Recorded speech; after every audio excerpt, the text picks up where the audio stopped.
13 따랐다. 쉐모트. 우리 출애굽기 1장 1절 시작. 야곱과 함께 각각 자기 가족을 데리고 애굽에 이른 이스라엘 이러하니 루벤과 시몬과 레위와 유다와 야곱의 허리에서 나온 사람이 모두 70이요 요셉은 애굽에 있었더라. 여러분들 오늘 출애굽기 1장 1절을 이렇게 하는데 이제 어제까지 지난번까지 창세기를 마쳤어요. 여러분. 창세기 스토리가 뭐냐?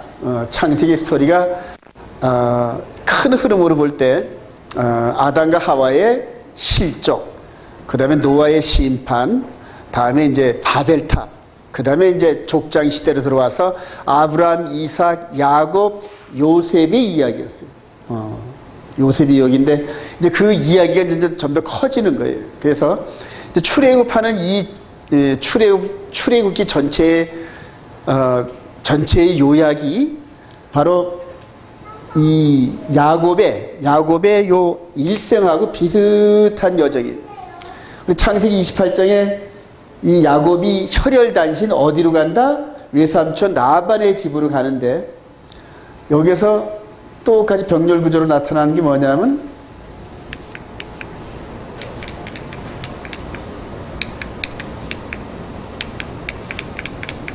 똑같이 병렬 구조로 나타나는 게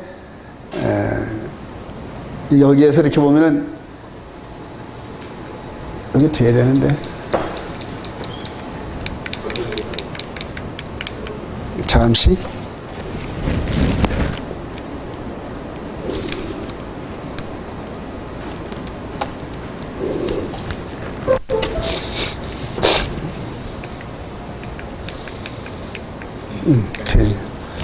자 계속 갑니다.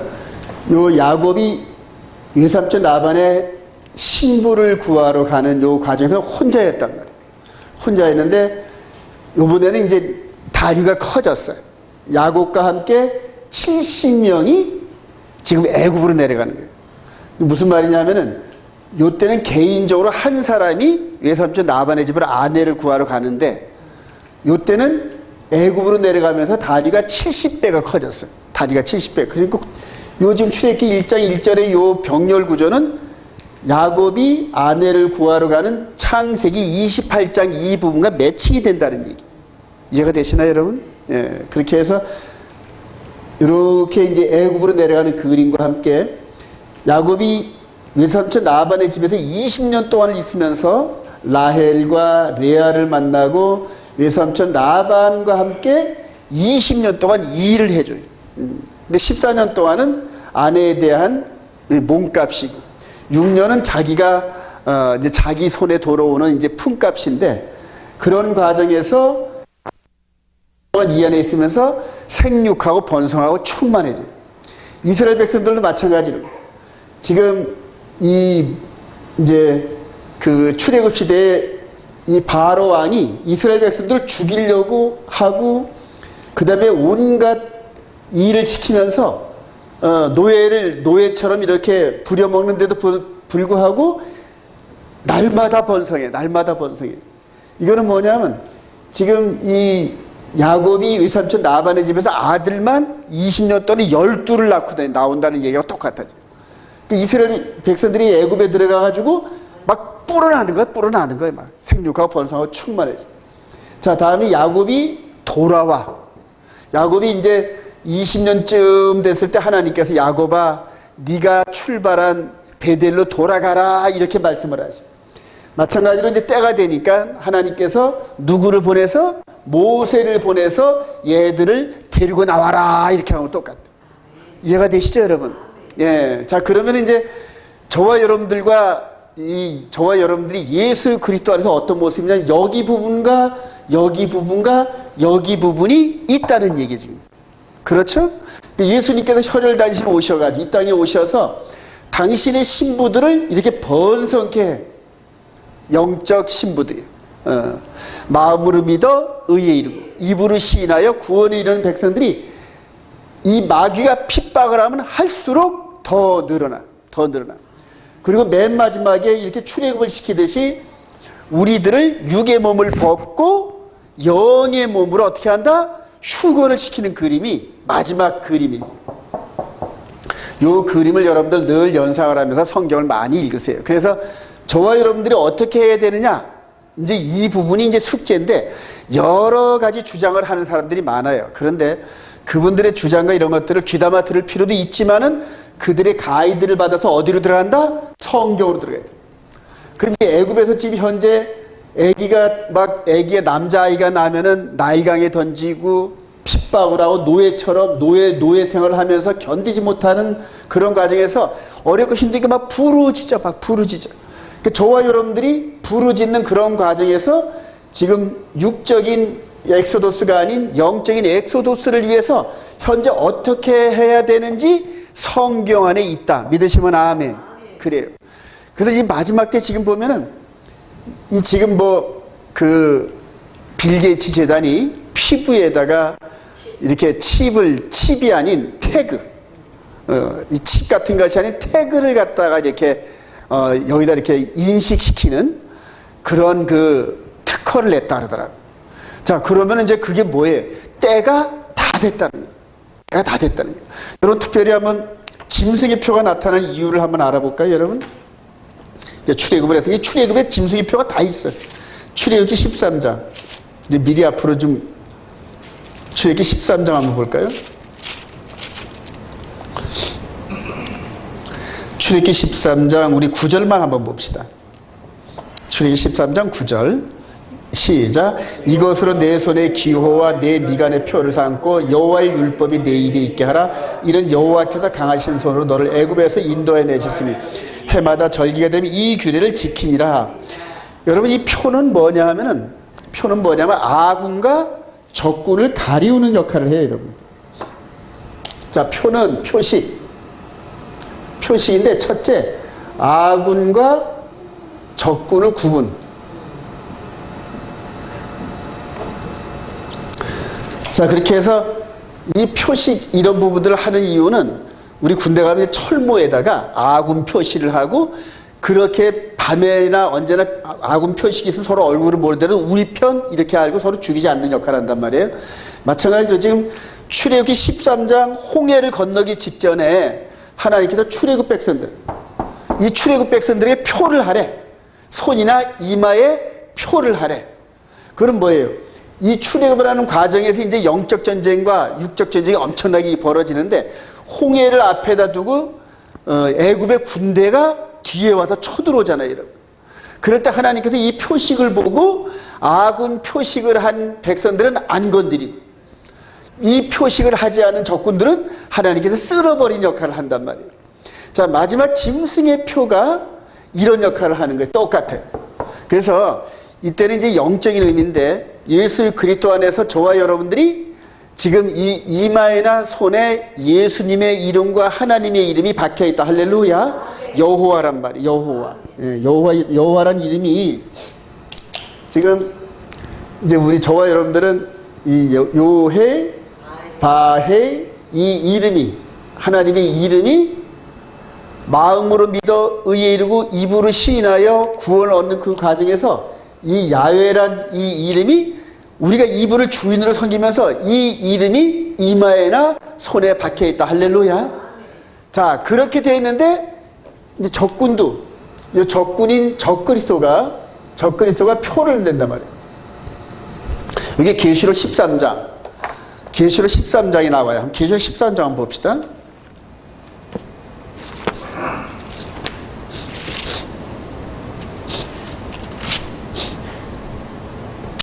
자, 계시록 13장 15절. 그가 시작. 그가 권세를 받아 그 짐승이 우상에게 생기를 주어 짐승이 우상으로 말하게 하고 또 짐승이 우상에게 경배하지 않은 자는 몇이든지 다 죽게 하더라. 그가 모든 자, 곧 작은 자나 큰 자나 부자나 가난한 자나 자유인이나 종들에게 그 오른손이나 이마에 표를 받게 하고 누구든지 이 표를 가진 자 외에는 매매를 못하게 하리. 이 표는 곧 짐승의 이름이나 그의 이름의 수라.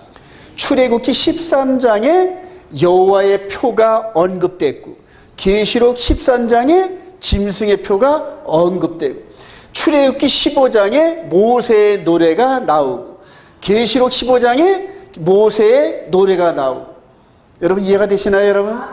자, 모세의 노래가 출애굽기 15장에서는 홍해를 건너고 난 다음에 하나님 표를 한 백성들은 전부 건너오고 이 표가 없는 사람들은 이 바다에 전부 다 수장이 돼버렸단 말이에요.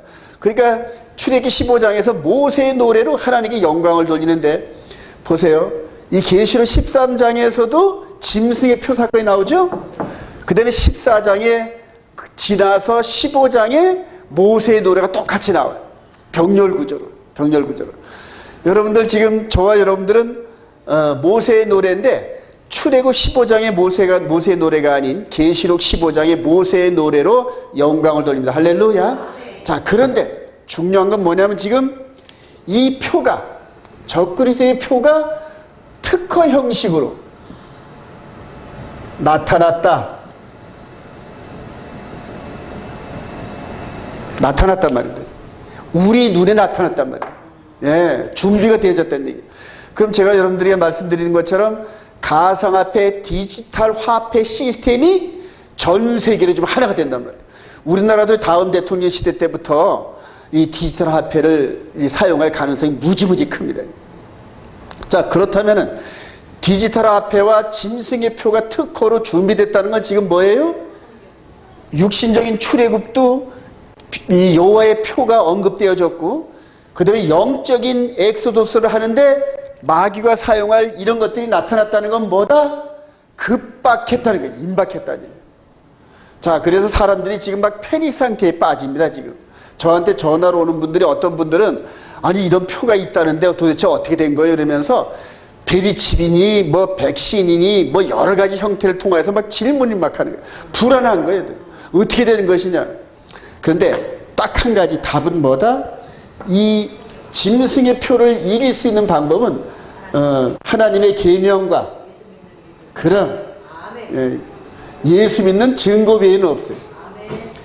제가 계속 강조하는 게, 이런 구약적 사건을 통하여서 항상 강조하는 게, 우리 시대의 구원에 이를 만한 믿음을 소유하는 게 하나님의 계명과 예수 믿는 증거를 가진 자들이다. 할렐루야.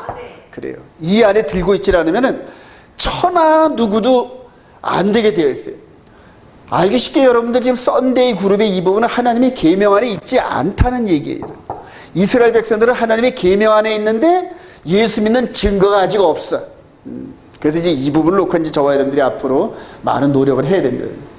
자, 이스라엘이 애굽에 들어온 지 430년 후에 출애굽을 했어요. 출애굽기 12장 30절 시작. 이스라엘 자손이 라암세를 떠나서 숫곳에 이르니 유아 외에 보병 수많은 잡족과 양과 소와 심이 많은 가축이 그들과 함께 하였으며. 그래, 이스라엘 백성들이 장정만 60만이래. 수많은 잡족들, 이방인들을 이겨내. 그래서 혈통적 이스라엘 백성들과 그 다음에 이 이방인들이 육신의 할례로 하나가 돼서 출애굽을 한 게 온 이스라엘이다. 할렐루야. 바울 사도가 바로 로마서 11장에서 온 이스라엘이 구원받으라는 게 바로 이 말입니다. 이 말. 그래서 이스라엘과 이방인이 연합을 하는 이런 과정들입니다.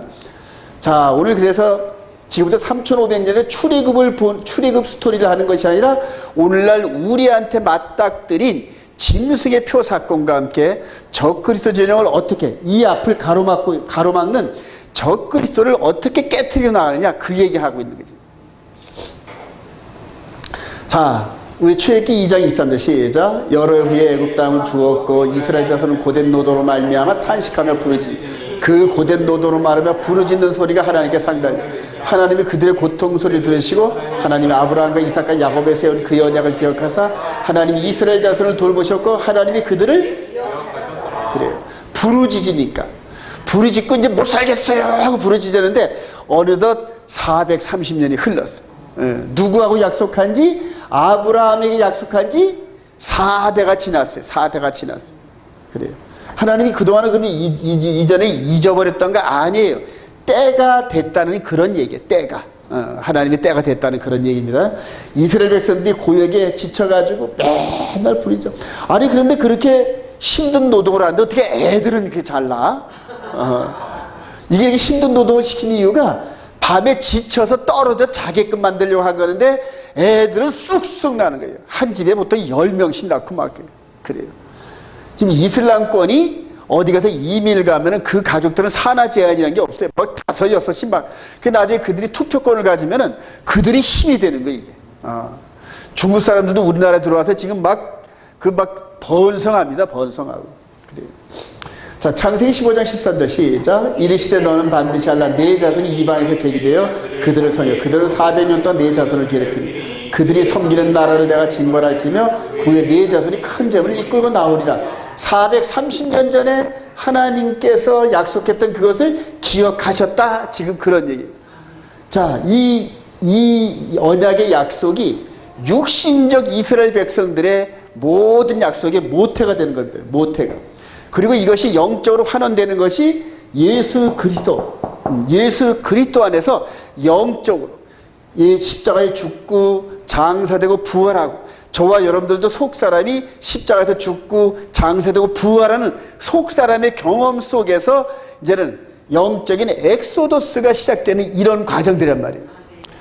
우리가 지금 여태까지 성경 공부를 했는데 이렇게 영적인 이런 것들을 성경에 맞춰가지고 적용하는 이런 과정들이 매우 약했어요, 여러분.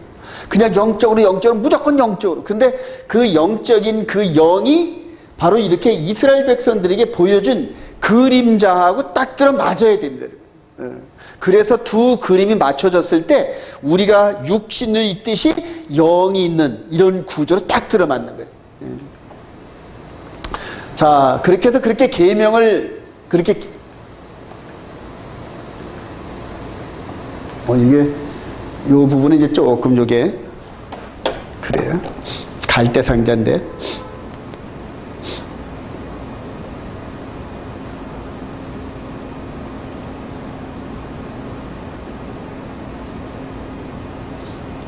그래 그냥 지나갑시다.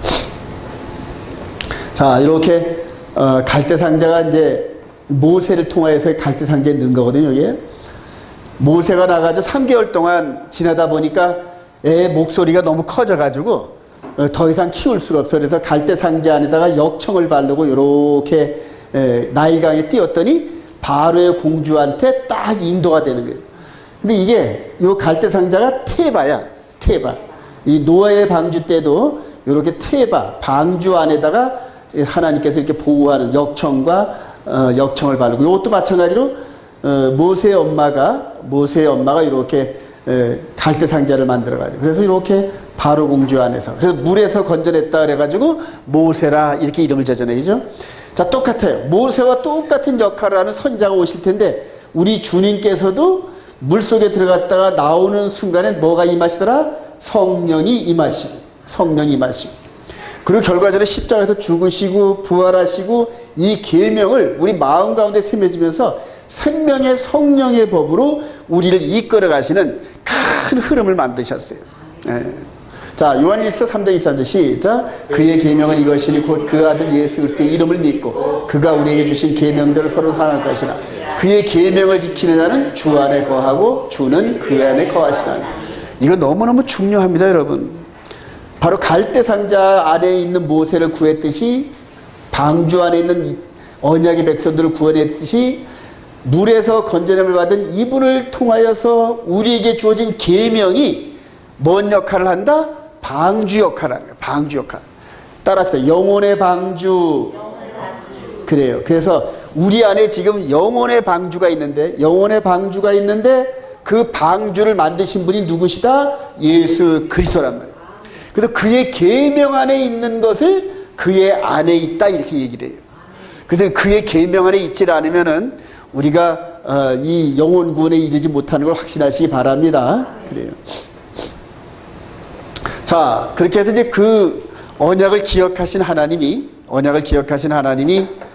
이제 누군가를 보내야 돼요, 여러분. 누군가를 보내야 되는데 우리 출애굽기 3장 3절 시작. 이에 모세가 이르되 내가 돌이켜 가서 이 큰 광경을 보리라. 떨기나무가 어찌하여 터치하지 않는가. 그때 여호와께서 그가 보려고 돌이켜 오는 것을 보신지라. 하나님이 떨기나무 가운데서 그들을 불러 이르시되 모세야 모세 하시매 내가 이르되 내가 여기 있나이다. 하나님이 이르시되 이리로 가까이 오지 말라. 내가 선 것은 거룩한 땅에 내 발에서 신을 벗어라. 여러분, 이렇게 사람 모세를 불러가지고 이스라엘 백성들을 데리고 나오려고 시킨 이 과정을 아브라함 때는 누구를 보낸 것 같아요, 여러분? 엘리에셀 종을 보낸 거란 말이에요. 엘리에셀 종을 보내서 누구 데려와라? 리브가 데려와라. 나의 신부, 즉 내 아들의 신부를 데리고 와라. 이렇게 하신 그 하나님이 이제는 이스라엘 백성들의 장정만 60만 명이에요. 엄청나게 많아. 그럼 그들을 누군가는 보내서 불러내야 될 거 아니에요. 그럴 때 이렇게 훈련시킨 모세를 불러가지고 모세야 일로 와라. 내가 너를 보낼 테니 너는 가서 애굽에 있는 내 백성들을 데리고 나와라. 이 얘기란 말이에요. 이해가 되시나요? 그럼 모세의 역할이 궁극적으로 리브가를 데리고 나온 엘리에셀 역할을 하는 거란 말이에요. 엘리에셀 역할을. 예. 자, 그런데 신약에서는 예수 그리스도 안에서 이제는 똑같이 영적인 백성들을 불러내야 된단 말이에요. 이제 이 육신 안에 있는 이 속 사람을 불러낼 그러한 일을 맡게 되는데 누구를 지금 선택했다? 바울 사도예요. 똑같이 빛이. 여기는 불. 여기는 불가. 이 불이 그냥 불이 아니라 하나님의 불. 할렐루야. 자, 여기서도 이 바울 사도를 불러내는데 해보다 더 강한 빛으로 불러내요. 빛으로 불러내요. 그리고 이 두 사람의 역할이 모세나 이 사도 바울의 역할이 뭐겠어요, 여러분? 전부 중매장의 역할이에요. 중매장의 역할. 자, 사도행전 9장 3절 시작. 사울이 길을 가다가 다메섹에 가까이 이르더니 호련히 하늘로부터 빛이 그를 둘러 비치니라. 땅에 엎드러져 들으며 소리가 있어 이르시되 사울아 사울아 내가 어찌하여 나를 박해하냐 하시고 누구십니까? 그럴 때 나는 네가 핍박하는 예수다. 어쩔래? 이렇게 나타나시는 그런 거죠. 자, 이 두 사람에게 이렇게 빛으로 나타나신 이 부분이 이제 나중에 바울 사도가 이걸 해석을 해줍니다. 고린도서 11장 1절 시작. 원하건대 너희는 나의 좀 어리석은 것을 용납하라. 청하건대 나를 용납하라. 내가 하나님의 열심으로 너희를 위하여 열심을 내면 내가 너희를 정결한 한 처녀로 한 남편이 그리스도께 드리려고 중매합니다. 그러나 나는 뱀이 그 관계로 화를 미혹한 것 같이 너희 마음이 그리스도를 향하는 진실함과 깨끗함이 떠날까 부패할까 두려워한다. 그러니까 중매장의 역할이었던 게 자기가. 여러분들 이 모세가 갔을 때도 이스라엘 백성들 나가자 이럴 때 다 따라 나왔느냐? 아니거든, 여러분. 나는 못 가. 4대를 걸쳐 여기 부와 삶의 터전을 닦아놨는데 어디로 가란 말이야? 그러면서 안 따라 나온 이스라엘 백성들이 75%랍니다. 예. 그러니까 여기서 모세가 이 여호와의 메시지를 들고 가가지고 9번째 그 대접재앙 여러 가지 재앙을 쏟아붓고 난 다음에 10번째 유월절 어린 양의 제사를 통하여 이스라엘 백성들을 데리고 나온단 말이에요. 그 역할을 하면서 따라 나온 자들이 전부 누구의 신부? 여호와의 신부였단 말이에요. 그리고 이 모세도 물론 신부이거니와 그들을 끌어내는 과정에서 누구와 같은 역할을 한다? 바울과 같은 똑같은 역할을 하는 거예요. 바울도 주 예수를 믿으라 그리하면 너와 내 집이 구원 얻으리. 여기서는 유월절 양의 본체인 예수, 여기서는 장차 예수로 등장할 모형인 유월절 양. 그래요. 이렇게 이끌어내는 방법이 똑같죠, 여러분. 유월절 양, 여기는 유월절 양이신 예수의 이름을 불러들이면서 끌어내는 거죠. 이스라엘 백성들 끌어내는 거예요. 그리고 이 안에 동참하는 게 이스라엘 백성들과 이방인들 약간. 그 다음에 여기서는 이방인들이 수두룩, 유대인들은 조금, 이런 식으로. 그래서 이 에베소서에 보면은 그때는 여기 요 모세가 이끌어낼 때는 이방인들이 순종을 안 하더니 대다수 이방인들이 순종을 안 했어요. 이제는 누가 순종을 안 한다? 유대인이 순종을 안 해요. 예수를 메시아로 영접하라니까 유대인들이 자기들이 생각하는 메시아가 아니니까 영접을 안 한 거예요. 얘는 찬란한 백마를 타고 이스라엘 백성들을 구하면서 로마 제국을 쫓아낼 이런 그런 아주 영웅적인 메시아를 구했는데 십자가에서 죽는, 힘없이 죽는 이런 약한 메시아니까 안 받아들인 거거든요. 그래요. 동일하게 여러분들 이 모세와 바울 사도를 중매장이다 이렇게 생각을 하면서 이 성경을 읽어보면 굉장히 이해가 빨라요. 바울 사도의 그 서신서가 13개인데 전부 다 중매장이 입장에서 이 복음을 듣는 사람들한테 누구를 설명한다? 신랑인 예수를 자꾸 설명하는 거예요. 예. 그러니까 신랑한테 혼밥 빠지게끔 만든단 말이에요. 보지는 못하였지만 그래요. 베드로도 너희들이 예수를 보지 못하였으나 믿는구나. 그래요. 내가 소개한 신랑감이 내가 말한 이 신랑감을 너희들이 믿는구나. 이렇게 하고 따라 나온 거다. 우리 이 엘리에셀 그 아브라함 종에도 가서 누구에 대한 설명을 많이 했다? 자기 주인, 즉 리브가의 신랑감이 된 이삭에 대해서 침이 마르게 칭찬하는 거예요. 그리고 이삭의 아버지 아브라함에 대해서도 계속 설명을 한단 말이에요. 그렇죠? 그때는 리브가가 믿고 딸이 나온 거라고요.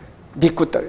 여기서도 마찬가지. 모세가 가서 이스라엘 백성들에게 설명하라는 게 바로 저와 우리들의 주인 되시고 우리의 남편 되시는 여호와라는 분, 자기 이름을 알려준 여호와라는 분의 설명을 계속하는 거예요. 그런데 이스라엘 백성들은 눈에 안 보여. 여호와라는 분이. 그런데 대신 보낸 모세를 통하여 표적과 기적이 나타난다. 그러니까 모세를 보낸 하나님이 보니까 누구보다 세다. 바로 왕보다 세네. 이 애굽의 태양신보다 힘이 센 분이네. 이런 식으로 인식하고 따라 나오는 거예요. 마찬가지로 바울 사도가 전한 예수 그리스도도 그대로 말씀을 전했는데 표적과 기적이 나타나요. 이제 저와 여러분들이 예수를 전할 때도 표적과 기적이 나타나야 된다. 할렐루야. 그래요. 자, 모세를 보내실 때 주님 하나님의 이름인데 출애굽기 3장 12절 시작. 이것이 내가 너를 보낸 증거이라 그들이 내게 묻기를 그 이름이 무엇이냐 하리니 내가 무엇이라고 그들에게 말하리이까. 하나님이 모세에게 나는 스스로 있는 자니라 또 이르시되 너는 이스라엘 자손이 이같이 이르 스스로 있는 자가 나를 너에게 보내셨다 하라. Whose name is I am. 그 주어와 동사가 한꺼번에 있는 이상한 단어예요. 그러니까 I am이 따로 떨어지는 게 아니라 I am이 하나란 말이에요. 그 주어와 동사가 하나란 말이에요. 그러니까 우리 개념으로 이해가 안 되는 거예요. 자, whose name is I am이란 분이 has sent you 그래요. 너를 보내셨다. 자, 바로 하나님의 이름이 I am. 나는 나야. I am who I am. 그래요. 이런 식으로 말씀하셨는데 이 이름이 히브리어로 따뜻해요. 요헤바헤. 그래 이게 손, 보라, 못 보라 이런 뜻이 있어요. 근데 이게 여기서 모세를 통하여 여호와라고 이렇게 보내주신 그 이름이 우리 주님이 십자가에 의해서 본디오 빌라도가 사형수의 이름을 써야 되거든요. 사형수의 이름을 썼는데 이름을 쓴 이게 이거란 말이에요. 예슈아 하 낫자리 바 멜렉 하 예후다. 그래요. 이게 뭐냐면은 유대인의 왕 나사렛 예수란 얘기예요. 이거를 이제 우리 예수님의 십자가 팻말 위에다가 이렇게 죽는 사람이 유대인의 왕 나사렛 예수다 이렇게 표현을 했는데 요게 요두예요. 요두. 그 다음에 요게 해. 그 다음에 요게 아브. 그 다음에 요게 해란 말. 그러니까 여기 있는 첫 번째 이름을 딱 보니까 이스라엘 백성들은 이걸 확 알거든. 요헤 바헤. 이름도 못 부르는 아도나이 이렇게 하는 이 이름이 첫 글자에 딱 보인단 말이에요. 이해가 되시나요, 여러분? 그러니까 이거를 자칭 왕이라 해가지고 요 앞에다 뭘 하나 적으라고 해서 첨가를 시키라는 거예요, 이거를. 그러니까 요게 요 글자가 안 되도록 다른 것을 요 앞에다 하나 첨가시켜달라고 이스라엘 백성들이 본디오 빌라도에게 얘기를 하는. 그랬더니 본디오 빌라도가 아주 그냥 그대로 마음 상하면서 쓸데없는 소리 하지 마라. 내가 쓸 거 썼어. 그러지 않아도 강제로 죄 없는 사람을 십자가 못 박게 달라가지고 마음이 찜찜한 죽겠는데 또 다른 부탁을 하니까 아예 상종을 안 하는 거예요. 예. 바로 그 얘기가 바로 이 얘기. 이 요헤 바베라는 이게 우리 눈에 안 보이게 해달라는 거예요. 근데 모세를 통하여 이렇게 이름을 알려주신 이 이름이 예수님의 십자가상에서 딱하니 나타나더라. 그 이름은 뭐냐면 개념이거든요. 개념. 예. 그 이름은 그 사람이 무슨 일을 할 것이다 하는 그런 의미가 함축되어 있는 아주 귀중한 저건데 요헤 바헤 손을 봐라 못을 봐라 그런 이름인데 이게 십자가를 통해 나타났다는 거예요.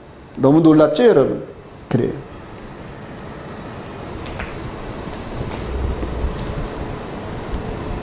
그래서 성경 전체를 이렇게 구약과 신약을 맞춰보면은 예수 그리스도 안에서 영적인 세계가 비춰집니다, 여러분. 자, 그래서 요한 사도가 그래요. 예수 그리스도의 이름을 믿음으로 말미암아 우리가 구원에 이르게 하려 함이라 그래요. 이분 이렇게 십자가에 죽으신 이분을 마음으로 믿어 의에 이르고 입으로 신하여 구원에 이른 줄로 확신합니다. 그래요. 굉장히 중요합니다. 자, 마태복음 1장 20절 시작. 아들을 낳으니 이름을 예수라라. 이는 그가 자기 백성을 죄에서 구원할 자심이라. 이 모든 일이 된 것은 주께서 선자로 하신 말씀을 이루려 하시니 보라 처녀가 잉태하여 아들을 낳을 것이요 그 이름은 임마누엘이라 하리라 하셨으니 이를 번역한즉 하나님 우리와 함께 가시다. 그래. 우리 예수 그리스도도 또 이제 예수 그리스도 이름도 또 아주 그냥 재미가 있습니다, 여러분. 이렇게 해서 예수한테 따라합시다. 예수와. 그래요. 예수한데 이게 요것도 손. 요건 전능자. 요거는 못. 요것도 보라. 요런 뜻이 있어요. 그래서 요해 바해라는 이름의 개념과 예수아라는 이름의 개념이 똑같아요. 그래서 이 이름을 가지고 확신하기에 이렇게 신약에 예수의 이름으로 오신 그분이 구약의 이스라엘 백성들과 함께 했던 여호와라는 사실을 확신하는 거예요, 여러분. 예. 그리고 여호와라는 분이 누구와 언약을 맺었다? 이스라엘 백성들과 언약을 맺었는데 여호와 하나님은 남편, 이스라엘 백성들은 신부로. 그래서 이 신랑 대신 이분이 십자가에 죽으셔야만 이스라엘 백성들의 저주가 풀리게 되어 있어요, 여러분. 그래서 어떤 분들은 성부 고난서를 내가지고 하나님 아버지가 여호와의 이름으로 십자가 못 박겠다는데 왜 아버지가 왜 죽어요, 여러분? 당사자가 아닌데. 아들 당사자 예수아가 죽은 줄로 확신합니다. 자, 그러면은 이 십계명의 첫 번째, 너는 나 외에는 다른 신을 두지 말지니라 할 때 너는 나라는 나에 대한 이런 언약의 개념이 누구일까요, 여러분? 예수 그리스도란 말이에요. 신부로서, 신랑과 신부로서 너는 나 외에는 쳐다보지도 마라, 이렇게 얘기하는 거란 말이에요. 그러니까 서로 다 신랑과 신부의 언약을 맺을 때는 당사자들 외에는 절대 안 쳐다보겠다고 맹세하는 거거든요. 그래서 결혼한 사람이 딴 사람을 쳐다보면은 그것도 죄예요, 여러분. 죄. 자, 그래서 임마누엘 하신 예수아가 구약의 시내산에서 말씀을 주신 여호와인 줄 믿으시기 바랍니다. 모세를 보낸 여호와인 줄 믿으시기 바랍니다.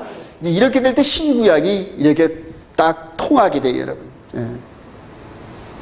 자, 이제부터 중요한 부분으로 갑니다. 모세와 아론과 두 증인. 그래요.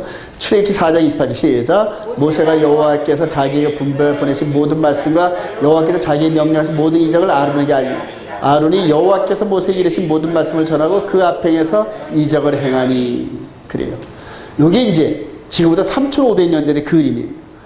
모세가 말이 좀 더듬으니까 지금 이렇게 말을 할 때는 뭡니까? 지금 이렇게 상대방한테 뭔가 이렇게 강력한 인상을 못 주잖아요. 그죠? 그러니까 옆에 말을 강력하게 잘하는 카리스마 있는 목소리로 전하는 아론에게 쏙닥쏙닥 해가지고 하나님 말씀을 전해. 그러니까 아론은 거의 힘을 입어가지고 그래요. 나중에 바울 사도도 그래요. 내가 말에는 졸하나, 말은 내가 조금 떠듬떠듬 잘못하지만 지식에 있어서는 그렇지 아니하니, 그런 게 있어요. 그러니까 그 바리새인들이 바울 사도를 막 핍박을 할 때 걔 말하는 거 봐라, 더듬더듬 말더듬이잖니. 그게 무슨 저거야. 그래서 이제 그걸 가지고 뭐라 그러니까 내가 말은 졸하나, 그래. 말은 좀 더듬더듬하고 매끄럽지 못하나 지식에 있어서는 그들이 따라오지 못한다는 거예요. 그러니까 육신적인 토라의 지식은 더하고 그거는 물론이거니와 영적인 토라에 있어서 나는 3,000층까지 올라갔다 온 사람이잖아. 그거를 내가 간증을 하면 혹여 딴 사람이 나를 너무 높게 생각하면 내가 말을 안 해서 그렇지 그들하고 나는 게임이 안 되는 거야. 그들이 사도냐? 내가 예수 그리스도의 사도인데 그들도 사도냐? 정신없는 소리 하거니와 걔들은 예수 그리스도의 사도가 아니라는 거지. 이런 식으로 말하는 거 보면. 그래서 모세가 말은 졸하나 아론을 대신 옆에 세우는 두 증이란 말이야. 그리고 바로한테 한 말이 뭐냐면 하나님께서 말씀하시되 내 백성 보내랍디다 그러는 거예요. 그 니네 하나님이 이름이 뭔데? 야훼란 분이에요. 그러니까 나는 야훼 이름을 몰라. 바로가 그러잖아요. 내가 야훼가 누군지 알게 뭐야? 우리 신 람은 최고야, 태양신. 그러니까 이제 하나님께서 그걸 들으시고 네가 나를 모른다? 그러니까 9번째 재앙까지 전부 하나님을 알게끔 전부 때리는 거지. 맨 처음에 피가 되게 하고 개구리가 되게 하고 그럴 때마다 항복하고 뭐 하여튼 난리예요. 9가지 이 재앙을 내리니까 맨 마지막에 항복을 하잖아요. 맨 마지막에 6월절 장자가 죽는 재앙을 내리니까 그때서야 항복을 하는 거예요. 그럼 이때 내린 이 10재앙하고 이 마지막 때 우리 주님 오실 때 휴거되는 이 두 증인의 이 그림하고 매칭을 시켜보세요. 그러면 요 두 증인이 휴거가 될 요때쯤에는 3년 반이 거의 끝날 때예요. 끝날 때예요. 그리고 그때는 이 두 증인이 모세처럼 손을 번쩍 들으면은 하늘에서 하나님께서 재앙을 내리치는 이런 똑같은 그런 역할들을 합니다. 똑같은. 손을 들고 기도하지 비가 내리질 않고 뭐 이런 여러 가지 일들이 있어요. 그래서 마지막 계시록에 있는 여러 가지 재앙들도 이 두 증인 역할을 하는 사람과 하나님이 모세와 하나님이 짜고 하듯이 마지막 때 두 증인과 하나님이 커뮤니케이션이 이루어지면서 재앙을 내린다. 이해가 되시면 아멘. 그래요. 그리고 이 두 증인 안에 우리가 들어가야 돼요. 계시록 11장 3절 시작. 내가 나의 두 증인에게 권세를 줄 그들이 굵은 베옷을 입고 1260일을 이해하리라. 그들이 이 땅에 주 앞에 서 있는 두 감람나와 두 촛대니. 그래요. 두 증인 모세와 아론처럼 누군지는 모르지만은 하나님의 말씀을 이 시대에 깨닫고 하나님이 특히 모세와 아론처럼 준비되어진 둘을 예루살렘을 통해서 나타나게 하셔요. 네. 그때 누구와 대적한다? 이 적그리스도 진영과 대적을 하는 거예요. 계시록 16장에 보면은 용과 짐승과 거짓 선자들이 하나님의 큰 날을 대비하여 모으더라 그래요. 하나님께서도 두 증인을 중심으로 백성들을 모은단 말이에요. 근데 이들이 나중에 돌 맞아 죽으면서 3일 반 만에 깨어나. 자, 그렇게 해서 3일 반 만에 깨어난다는 건 무슨 소리냐면은 계시록 11장 11절 시작. 3일 반 후에 하나님께로부터 생기가 그들 속에 들어가며 그들이 발로 이르고 구경하는 자들이 크게 두려워하더라. 하늘로부터 큰 음성이 있어 이리로 올라함을 듣고 그들이 듣고 구름을 타고 하늘로 올라가니 그들의 원수들도 구경하더라. 두 주인의 휴거는 성도들의 휴거가 임박한 상황임을 알고. 여러분들 우리가 도로를 개통하고 나면은 테이프를 쳐놓고 대통령과 여러 수뇌부들이 개통식을 하잖아요, 여러분. 그리고 대통령 차가 맨 앞에 가면은 뒤에 따라오고. 그리고 그 개통식이 끝나면 그다음부터 그 고속도로는 차들이 다니잖아요, 여러분. 그거 똑같아요, 여러분. 지금 마지막 휴거가 임박했는데 하나님께서 마지막 휴거가 임박함과 동시에 핍박받는 백성들이 견디지 못할 정도로 아우 이제 항복을 해야 되나 봐 소망이 없어 이런 식으로 할 때 두 증인이 죽었다. 그러면 이제 소망이 끊어지는 것 같아. 근데 말씀을 기억한 자들은 3일 반 만에 이들이 어떻게 된다? 휴거한다. 할렐루야. 그래요. 우리 예수님께서 십자가에서 죽으셨어. 근데 그 이전에 6개월 전부터 내가 예루살렘에 올라가서 서기관과 바리새인들과 로마 총독에 붙잡혀서 죽고 며칠 만에 3일 만에 부활해. 이거를 귀에 두고 있는 사람은 소망을 가지고 진짜인가 가짜가 쳐다볼 텐데 그거를 염두에 안 둔 사람은 아 이제 날 샜네 이러고 전부 돌아가잖아요. 대다수 제자들이 아유 이제 날 샜어. 그동안 우리가 예수를 대장으로 삼고 이스라엘에 혁명을 일으켜가지고 누구는 국방부 장관 되고 누구는 장관 되고 지금도 이제 대통령 선거할 때 양비 진영이 막 그 안에 참여하려고 난리잖아요, 여러분.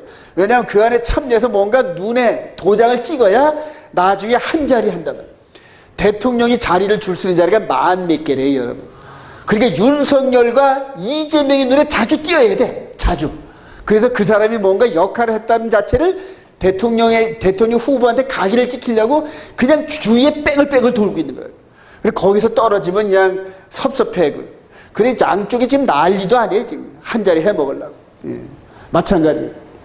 자, 이 두 증인과 함께 신경을 곤두세우면서 기도하고 있는 백성들이 이 두 증인이 하늘로 올라갔다. 그 얘기를 들으면서 뭐 할까? 아, 이제 우리의 휴거도 임박했다. 이걸 깨닫잖아요. 그래서 이거를 기대하는 거예요. 이때 마지막 때 이거를 기대하는 사람들은 짐승의 표를 절대 안 받고 짐승의 표를 안 받는 상태에서 칼에 상할 자는 칼에 상하고 잡혀갈 자는 잡혀가는데 여러분 아까 말씀드렸잖아요. 빌 게이츠 특허가 나타났다. 마음의 준비를 마음의 옷깃을 여미고 마음의 허리띠를 바짝 매야 돼요, 여러분. 네. 그때는 우리 주님께서 아이벤 자들과 아이들을 키우는 자는 화가 있을진데, 왜냐하면 그 모정에 못 이겨서. 모정에 못 이겨서. 그러나 그 아이들도 같이 천국에 데려가려면 마지막에 결단을 내려야 돼. 결단을 내려야 돼. 근데 과연 이때에 이런 것이 나타나가지고 과연 이 믿음을 지키면서 육신을 포기할 수 있는 사람이 얼마나 되려는 거예요. 여러분 보세요. 여기서는 육신의 삶의 터전을, 애굽에 있는 터전을 몽땅 버리고 따라 나서야 되는 이런 결단이 필요하잖아요, 여러분. 이해가 되시나요? 근데 여기서는 육신의 이런 내 생명까지도, 육신의 생명까지도 떨쳐버리고 떠날 마음의 준비가 되어 있느냐, 이거를 얘기하는 거예요, 여러분. 정말로 이때는 결단 내기가 쉽지 않은데, 결단 낼 수 있는 사람들은 누구다? 하나님의 계명과 예수 믿는 증거로 평소에 무장된 사람들만 이게 가능하다는 거예요, 여러분. 그러니까 지금 출애굽기 얘기는 지금 저와 여러분들의 휴거 얘기예요, 지금 이게. 너무너무 중요해요. 사람들이 휴거나 이런 것들을 너무너무 사모하고 하는데, 이런 성경에서 밑바탕에 그림을 찾을 생각을 안 하고, 누가 무슨 말을 하는지, 누가 무슨 말인지 귀담아 듣고 유튜브 여기저기 찾다가 보면 유튜브에서 올바른 처방을 내는 사람이 거의 없어요, 여러분. 거의 없어요. 거의 없어요. 예. 그렇게 이 마지막 때는 거짓 선자들이 판을 칩니다, 여러분. 성경 안에서 차분히 찾다 보면 성령께서 우리 안에서 역사하시기 시작해요, 여러분. 말씀을 믿게 하시고. 자, 애굽왕과 신하들, 짐승과 거짓 선자들. 출애굽기 7장 10절 시작. 모세와 아론이 바로에게 가서 여호와께서 명령하신 대로 행하여 아론이 바로와 그의 신하 앞에 지팡이들이 뱀이니라. 바로도 현인들과 마술사들을 부르매 그 애굽 요술도 그들이 요술로 그와 같이 행하되 각 사람이 지팡이들이 뱀이 돼서 아론의 지팡이가 그들의 뱀을 먹더라. 이제 이런 얘기 나오죠. 여기서 이제 두 증인이 바로 앞에서 하나님의 표적과 기적을 일으키는데, 바로도 현인들과 마술사들을 부르매 그러잖아요, 여러분. 그래요. 그러니까 나 혼자 아니야, 이런 식으로 똑같이 양쪽에서 싸우고 있는 거예요. 자, 계시록 10장 13절 시작. 또 내가 보며 개구리 같은 새의 더러운 영이 용이 있과 짐승이 있과 거짓 선지자에서 나오니 그들은 귀신이라. 이적을 행하여 온 천하 왕들에게 가서 하나님 곧 전능하신 큰 날에 있을 전절에 그들은 모으더라. 여기서도 불러 모았죠. 바로가 전부들 와, 전부들 와. 얘들이 지금 마술을 부린다네. 전부 다 와. 마술사 현인들 전부 다 해서 이렇게 양쪽 진영이 싸우는 그림이에요. 두세 번은 따라하다가 나머지는 따라하지 못하고 그들도 항복하고 바로 왕이시여, 이거는 하나님의 능력입니다, 우리가 감당 못하면서 고백을 했는데 끝내 바로가 말을 안 들어요, 여러분. 자, 이런 그림이 어떻게 된다? 재현되는 거예요. 재현돼. 그대로 재현돼. 그러니까 성경은 쉬워요, 여러분. 마지막에 예루살렘을 중심으로 성전에 모여가지고 이 짐승의 표할 이름이 666인 적그리스도가 나타나는데, 적그리스도 혼자일까요? 아니면 주위에 뭐가 있을까요? 자, 용과 짐승과 거짓 선지자 입이 나오는데 이들과 함께하는 요 무리들이 여기 있어요. WCC 종교연합인이 전부 다 그런 거예요, 여러분. 그림을 좀 크게 해볼까요, 여러분?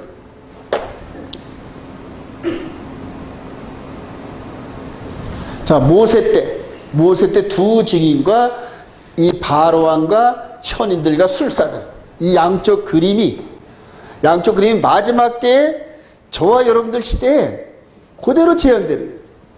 적그리스도, 즉 마귀의 하수인인 적그리스도와 함께 이 적그리스도를 보좌할 거짓 선자들이 수두룩 뻑적해서 모으잖아요, 지금. 1차적으로 교황을 중심으로 모여야지. 그게 신실한 이들이 하나님의 계명을, 변질된 계명을 지금 펼치고 있어요. 이 안에 개신교도 있고 중들도 있고 원불교도 있고, 하여튼 이 마음 안에서 하나님의 계명과 예수 믿는 증거를 가진 자들 외에는 전부 어디로 모이더라? 일로 모이는 거예요. 전부 다 일로 모이는 거예요. 저와 여러분들은 이 진영에 속해 있지 않기를 소망합니다. 전부 나와야 돼요. 이들이 전부 다 뭘로 지금 통일되면 썬데이로 통일해요. 썬데이. 일요일로 해요. 하나님께서 그냥 그 일곱째 안식일을 내가 안식일의 주인에 이렇게 선언을 했는데도 불구하고 그대로 인간적인 그런 계명 바꿈에 의해서 이렇게 모여드는 거죠. 자, 이제 요 부분도 이제 한번 우리 70일에와 한일의 요 사이를 놓고 한번 또 저걸 해봅시다.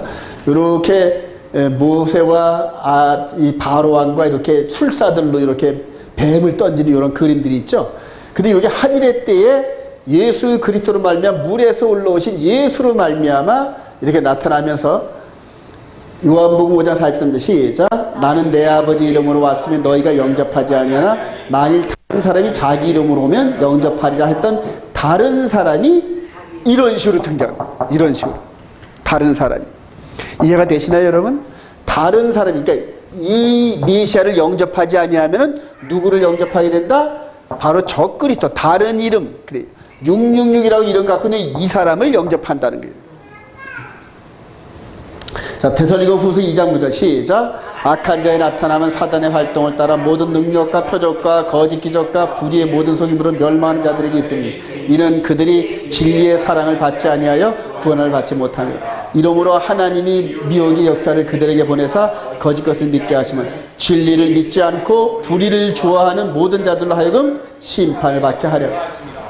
여러분들 이 말씀은 그냥 고지고대로 들으세요, 여러분. 요 의미가 어쩌니 저쩌니 바꿀 생각을 말고 그냥 이렇게 말씀을 비치해요. 전부 기변론자들은 요 말씀을 살짝 틀어요. 살짝 틀어요. 하나님께서 진리를 믿지 않고 불의를 좋아하는 그러잖아요. 여러분 무서운 말입니다, 여러분. 진리를 믿지 않고 진리는 계명이다. 믿으시면 아멘. 하나님의 계명인 진리를 변하지 않는다는 이 말을 안 믿는 거야. 그렇게 안 믿어. 그래서 내가 이제 썬데이 그룹에 있는 분들을 그게 썬데이가 10계명의 두 돌판에 기록이 되어 있느냐. 근데 안 했다는 걸 인정을 해요. 그럼 어떻게 그걸 따라가냐, 변질된 거를. 그랬더니 이 안식일의 의미가 예수님의 부활을 통해 이런 식으로 자꾸 그 의미를 바꾼 것을 합리화시킨단 말이에요. 좀 거짓을 믿게 하는 거예요. 자, 그들이 맨 마지막에 심판을 받게 하는데 하나님께서 그렇게 하셨대. 진리를 믿지 않는 자들은 무조건 미혹이 되게끔 되어 있단 말입니다. 미혹이 무서운 얘기예요, 여러분. 그래요. 마지막 때 이제 후 3년 반 지금 짐승의 표가 특허가 지금 나타나서 곧 시행될 준비와 모든 것들이 완료가 됐는데 지금 막 전화하지 막 가슴이 요동칩니다. 이런 걸 볼 때마다. 그래요. 계시록은 간단합니다, 여러분. 자, 그러면서 이제 제자들을 열방으로 보내는데 모세를 불러서 보냈던 것처럼 이제 우리 주님께서도 누군가를 보내야 되잖아요, 여러분. 자, 사도행전 1장 7절 시작. 이르시되 때와 시기는 아버지께서 자기의 권한에 두었으면 너희가 알 바 아니 오직 성령이 너희에게 임하시면 너희가 권능을 받고 예루살렘과 온 유대와 사마리아 땅까지 이르러 내 증인이 되리라 하시니라.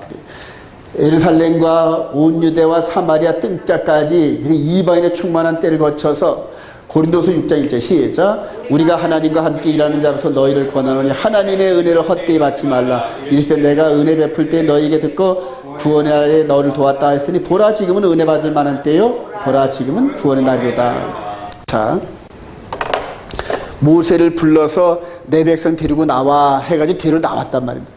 여기서도 마찬가지로 12 제자들을 불러서 이 열방에 퍼져 있는 이스라엘 백성들과 함께 이방인들을 전부 불러 모으는 거예요. 불러 모으는데 여기서는 육신의 할례가 아닌 그리스도의 할례다. 할렐루야. 그래요. 그리스도 할례를 해가지고 전부 불러들인 게 끝나면은 홍해를 건너서 이스라엘 백성들을 인도해 내야 된단 말입니다. 마찬가지로 이렇게 불러 모은 이 백성들을 마지막에 우리 주님께서 강림하시면서 전부 불러들이는 이 부분이 바로 휴거 사건이에요, 여러분. 휴거 사건. 근데 짐승의 표가 나타났다는 것은 휴거 사건이 가까웠다, 멀다. 가까웠다는 거예요, 여러분. 가까웠다는 거예요. 지금 이 시대, 우리 시대에 지금 이게 보세요. 빌 게이츠 재단이 이 특허를 내가지고 이제는 가상화폐 시스템이 전부 개인 통장화됩니다. 내년부터는 정세균 씨가 저번에 대권 대선 주자 나왔을 때 자기가 대통령이 되면 앞으로 현찰을 50만 원 이상 쓸 수 없게끔 만든다. 그리고 전부 다 디지털 화폐로 왕래하게끔. 그 다음에 조금 이따 현찰은 아예 없어. 그러면 이 코드 안에 들어가 있는 디지털 이 안에 들어가 있는 모든 재산이 투명하게 드러나면서 모든 사람들이 저들에게 전부 노출이 되는 거예요. 그래서 부자나 가난한 자나 그리고 요 피부 이식, 요 피부에다가 이렇게 태그를 마치 우리가 택배 상자에다 이렇게 태그를 찍으면, 태그를 탁 찍으면 어딘지 다 나타나잖아요. 마찬가지로 우리 사람들도 그런 물건처럼 요 이마에나 손에 보이지 않는 이 레이저 태그를 찍어요. 여러분, 태그를 찍어.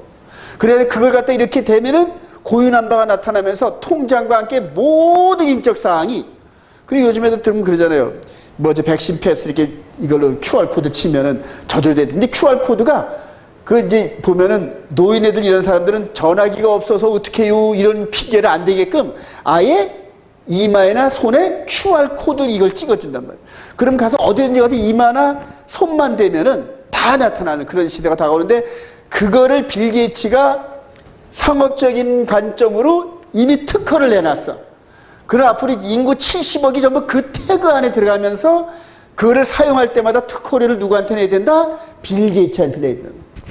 그런데 빌 게이츠도 자기도 모르게끔 상업적인 관점으로 하다 보니까 나중에 짐승의 표를 자기가 만들어내는 역할을 하는 거예요. 자기도 모르게. 뭐의 욕심에 빠져서? 돈과 명예의 욕심.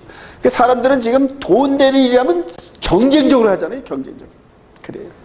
근데 어연 저와 여러분들 이 시대에 이런 과학이 여기까지 나갔어요. 여기까지. 바울사도 로마서 13절에 했잖아요. 이제는 자지 말고 깰 때가, 이제 구원의 날이 가까웠다니.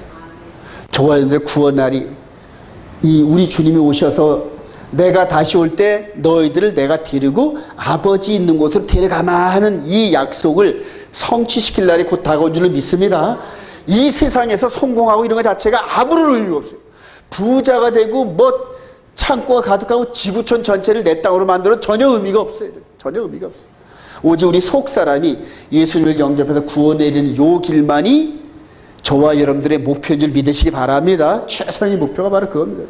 야고보서 5장 7절 시작. 형제들아, 주께서 강림하시기까지 길이 참으라. 보라, 농부가 땅에서 나는 귀한 열매를 바라고 길이 참아 이른 비와 늦은 비를 기다리는 너희도 길이 참고 마음을 굳건하게 하라. 주의 강림이 가까우시라.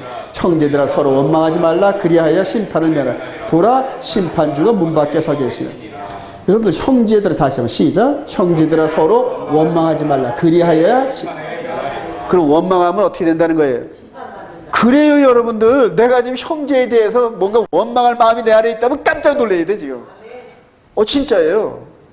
누구를 원망하나 싫어하거나 막, 그러니까 원수도 사랑하라는 가르침이 복음이란 말이에요, 여러분. 근데 원수커녕 식구들마저도 그냥 그대로 식구들한테도 그냥 막 이거 안 되는 거예요, 여러분. 안 되는 거예요. 예. 이 말씀을 그대로 받으시기 바랍니다. 그래서 이렇게 형제들은 서로 원망하지 말라. 그리하여 심판. 그러면 깜짝 놀라면서 곤치란 얘기. 우리 마음이 예수님이 뿅 갈 정도로 깨끗해질 줄 믿습니다. 그래요. 결론입니다.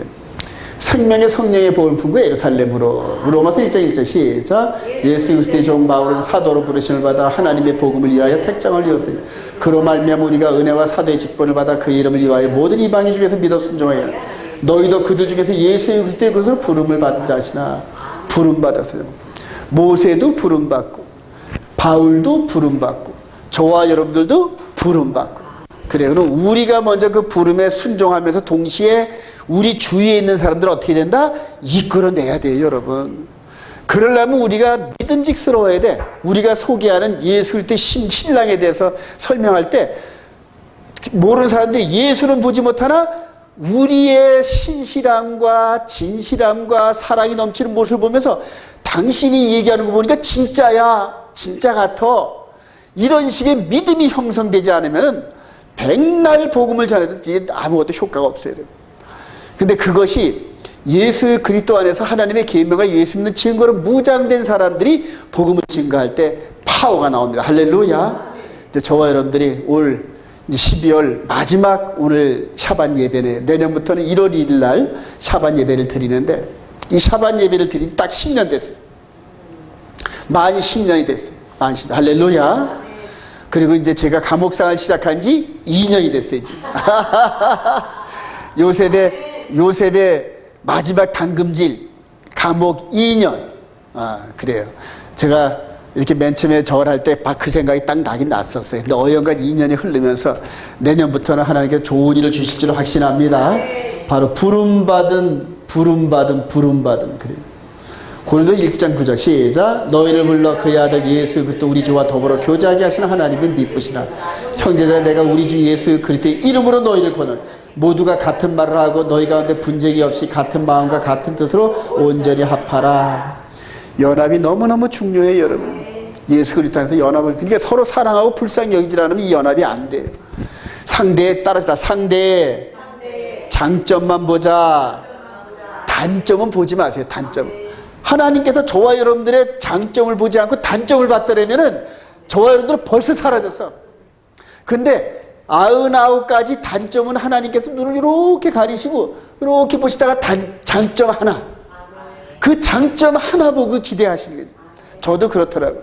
단점이 99가지였는데 제가 잘 아는 장점 하나 하나님께서 그냥 믿으면은 그냥 무대뽀로 코뿔소처럼 그냥 가는 그 믿음한 장점 하나, 그거 보셨더라고요. 뭔가 하나님께서 힌트를 주시면 죽는 줄 사는 줄 모르고 가는 거예요.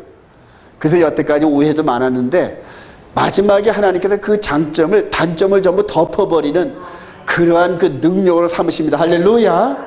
그래요. 마지막에도 로마서 8장 28절 시작. 우리가 알거니와 하나님을 사랑하는 곧 그의 뜻대로 부르심을 잡은 대로 모든 것이 합력하여 선을 이루시나. 할렐루야. 모든 것이 합력하여 선을 이루면서 하나님께 큰 영광 돌리는 저와 여러분 되시기를 주님의 이름으로 축원드립니다.